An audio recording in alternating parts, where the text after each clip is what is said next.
Ele triplicou a sedimentação do voto em 3 meses. Isso é coisa de fenômeno eleitoral. 14% dos jovens disseram que Renan, não é que eles votam no Renan, é que eles só votam nesse candidato. O jornalismo brasileiro está cada vez mais interessado no nosso discurso, interessado nas nossas ideias, interessado no candidato Renan Santos. Isso é um fato dado. O volume das matérias, reportagens que estão saindo do que a gente está fazendo só cresce. Assim, é impressionante isso, porque no início da pré-campanha eu medi, né? Não medi estatisticamente, mas eu fiz uma averiguação informal. No início da pré-campanha eu olhava lá e botava Renan Santos. E aí não vinha notícias antigas e tal. As primeiras semanas da pré-campanha, de vez em quando tinha alguma notícia. Quando saíam as notícias, geralmente eram notícias tirando o Renan de alguma coisa, tipo, sei lá, uma notícia sobre os presidenciáveis. Saía lá uma matéria sobre os presidenciáveis, aí você tinha o Caiado, o Zema, alguém, e não aparecia o Renan. Isso acontecia direto. Notícias que falavam dos presidenciáveis e ninguém dava muita atenção. De vez em quando apareciam reportagens negativas sobre o que a gente estava fazendo, alguma crítica do tipo, oh meu Deus, o perigo fascista está chegando e blá blá blá. E agora não, minha gente, agora mudou, né? Nós estamos vendo todo dia a notícia do Renan saindo na mídia, o tempo todo, e o tom dessas notícias, isso que para mim é formidável, o tom dessas notícias não é um tom de ataque. O jornalismo brasileiro não está atacando o Renan Santos. O jornalismo está fazendo um trabalho ok. Não está se morrendo de amores, é natural, é um candidato da direita, né? O jornalismo não vai morrer de amores por nenhum candidato da direita, mas existe uma certa seriedade descritiva em analisar o fenômeno, e isso aconteceu nesta reportagem aí. Bota na tela, por favor. Vamos lá? Dale. Renan Santos desponta entre jovens e atrai voto anti-Lula e anti-Bolsonaro. Daniela Lima.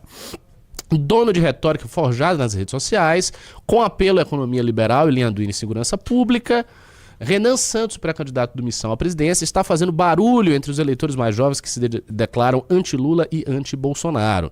Nesse último nicho está, isso aqui é importante, 13 pontos percentuais à frente do outro nome da terceira via, que é citado como opção, o ex-governador de Goiás, Ronaldo Caiado. Ou seja, na pesquisa que ela analisou, que não é assim, está muito longe de ser uma boa pesquisa para a gente, e está muito longe de estar sequer entre as 4 melhores pesquisas que nós temos. Essa pesquisa da BTG, ela tradicionalmente dá números muito subnotificados para a gente, ou seja, não é uma pesquisa maravilhosa, está longe disso.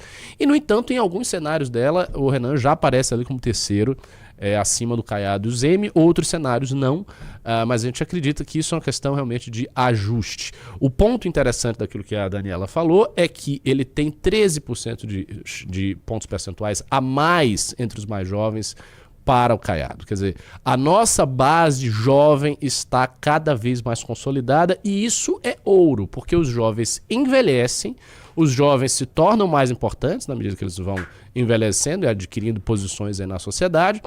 E o nosso desafio, digamos assim, é como manter essas pessoas dentro da nossa estrutura aí de militância, de apoio eleitoral, e não perdê-las. Como não ter uma rotatividade em que a gente perca o jovem quando ele envelhecer. O que eu não acho difícil, porque o projeto tem bastante coerência, e sendo coerente a pessoa consegue acompanhá-lo pelas várias fases da vida. Não me parece algo muito difícil. Sigamos. Os dados constam na última pesquisa BTG Nexus, divulgada ontem. Na fatia do eleitorado que se diz anti-Lula e anti-Bolsonaro, ele é o terceiro nome mais citado com opção, com 19% das menções, só atrás do petista e de Flávio Bolsonaro, herdeiro do clã na disputa. Quando a pesquisa mensurou a consolidação de voto, ou seja, o eleitor que já disse ter feito sua escolha sem chance de mudar, Renan novamente ocupa o terceiro lugar do pódio atrás de Lula e Flávio. Ele triplicou a sedimentação. Isso também é uma informação importantíssima. Ele triplicou a sedimentação do voto em 3 meses. Isso é coisa de fenômeno eleitoral. Ele triplicou a sedimentação do voto. O que é a sedimentação do voto? Olha só. A gente está crescendo nas pesquisas, são fatos, vocês estão vendo. Porém, existe a seguinte dúvida. Beleza, está crescendo nas pesquisas, mas até que ponto essas pessoas ficam com o projeto? Porque, diante da eleição, elas podem optar. Não vou, acho que não é suficiente aqui, eu acho que eu vou no Flávio, acho que vou mudar meu voto, acho que, sei lá, vou votar nulo. Não senti muita confiança nesse Renan. O que a Daniela Lima está indicando é que esta não é a nossa tendência. A nossa tendência é o contrário. A tendência é consolidar o voto, ou seja, o voto vem para Renan, vem para a missão e o voto passa a ficar com Renan e passa a ficar com a missão. Isso é a consolidação, isso é a sedimentação do voto. E isso é extremamente importante para você manter pisos racionais quando você vai para uma eleição. A disputa eleitoral é uma disputa movediça, as coisas mudam o tempo inteiro. Toda hora a gente vê uma treta, tem um escândalo de corrupção, tem uma coisa que acontece aqui, e isso abala as estruturas das pesquisas eleitorais e do funcionamento da campanha. Quando se tem um voto sedimentado, você está meio que imune a essas variações. Você está assente, firme, sólido no seu feudo ali. E é exatamente o que está acontecendo com o Renan. Boa parte desse movimento está ancorado nos eleitores que têm 16 a 24 anos e foram fisgados pelo pré-candidato do Missão. É nesta faixa etária que ele concentra o maior potencial de voto. Dados obtidos com exclusividade pela coluna mostram que 40% dos jovens entre 16 a 24 anos poderiam votar em Renan Santos para presidente. 14 já afirmam que ele seria o único candidato em quem votariam. Esse também é um dado super importante. 14% dos jovens disseram que Renan, não é que eles votam no Renan, é que eles só votam nesse candidato. Essa é outra coisa preciosa, porque se você tem um eleitor que é fiel, esse eleitor não te abandona, ele está com você.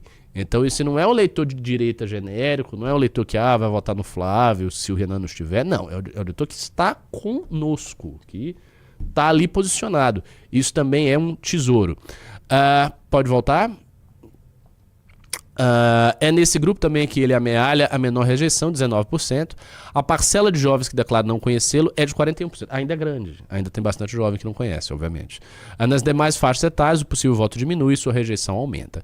Os dados indicam que a base de apoio e simpatia eleitoral de Renan Santos estão concentrados principalmente no eleitorado jovem, segmento onde ele encontra menor resistência e maior intenção de voto convicto. O levantamento mostra um desafio para o avanço da candidatura nas faixas acima de 40 anos, onde os índices de rejeição e desconhecimento são mais acentuados, o que limita o crescimento da candidatura fora seu nicho geracional. Isso é um fato, a gente sabe disso, esse é um grande desafio de todo o projeto, né? Obviamente é um desafio do projeto, mas o fato de a gente estar muito consolidado e sedimentado com os jovens, para a gente é uma maravilha. Teve um cara aqui que comentou no chat que ele tinha 14 anos e agora ele tem 24 anos. Você começou a acompanhar o MBL há 10 anos atrás. Pô, se isso é verdade, parabéns por se manter acompanhando a gente tanto tempo, né? Sim. Professor... Eu conheço algumas pessoas, exatamente, que eu vi quando tinha 15, 16 anos e que hoje continuam acompanhando o MBL. Teve até um rapaz que chegou aqui, um cara notável, super inteligente, não vou dizer o nome, eu acho que ele não quer ser nomeado, mas ele disse que conversou comigo quando ele tinha 15 anos, no outro escritório, e aí que eu fiquei falando, como eu sempre falo, né? Eu fiquei empurrando trabalho pra ele, eu sempre faço isso. Nunca, se você me encontrar, se você for militante, você vai sair com 3 tarefas aí a mais do que você já tá acostumado, porque vai chegar e dizer, sei lá, mas o núcleo tem um problema na minha cidade, eu vou dizer, tem um problema na sua cidade, e por que você não faz isso, e não faz isso, e não faz isso, não faz isso, e aí eu fiz isto com esse rapaz, disse, olha, toca aí o MBL estudantil, vá por esse caminho aqui, empurrando trabalho pra ele. E ele tá aí, acompanha até hoje. Essa fidelidade é uma coisa muito legal de ver, né? A galera que fica ali, que acompanha mesmo, que não sai do barco, sabe? Se nós tivéssemos porta-vozes com a mesma fidelidade que alguns militantes que nós temos, nós estaríamos no céu. É uma pena que muitos porta-vozes não tenham a fidelidade que a militância tem. Por isso que às vezes eu olho assim a figura do porta-voz e eu olho com alguma desconfiança. Eu acho legal. Para mim, isso é opinião pessoal minha, não é uma opinião institucional. Eu acho legal quando os porta-vozes emergem da instituição e quando são militantes há mais tempo. Quanto mais tempo tem de militância, mais eu gosto. Por exemplo, você tá aqui, você tá no programa, já tô com você.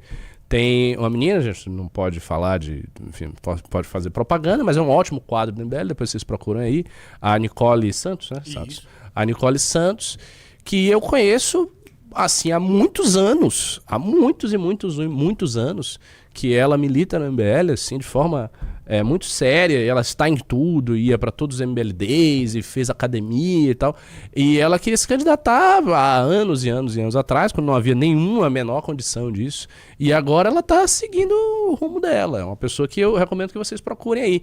Então, esse tipo de perfil de gente que está na instituição há muito tempo, que milita, que já fez muita coisa gratuita, sabe, já colocou o seu sangue, o seu suor em campanhas e tudo mais. Isso é um perfil que eu considero assim muito precioso porque isto me dá o sinal de que aquela pessoa realmente confia e ama o projeto. Obviamente você pode chegar depois e pode chegar já como candidato e amar o projeto e fazer um trabalho espetacular. Eu acho que o exemplo disso é o Rafa Luz. O Rafa Luz que está brilhando lá no Rio de Janeiro. É uma figura que obviamente chegou depois, já chegou quando as coisas estavam montadas. Mas ainda assim eu acho que esse primeiro tipo de militante, o cara que tem estrada, ele tem algo precioso. A gente precisa ter mais pessoas assim, sinceramente.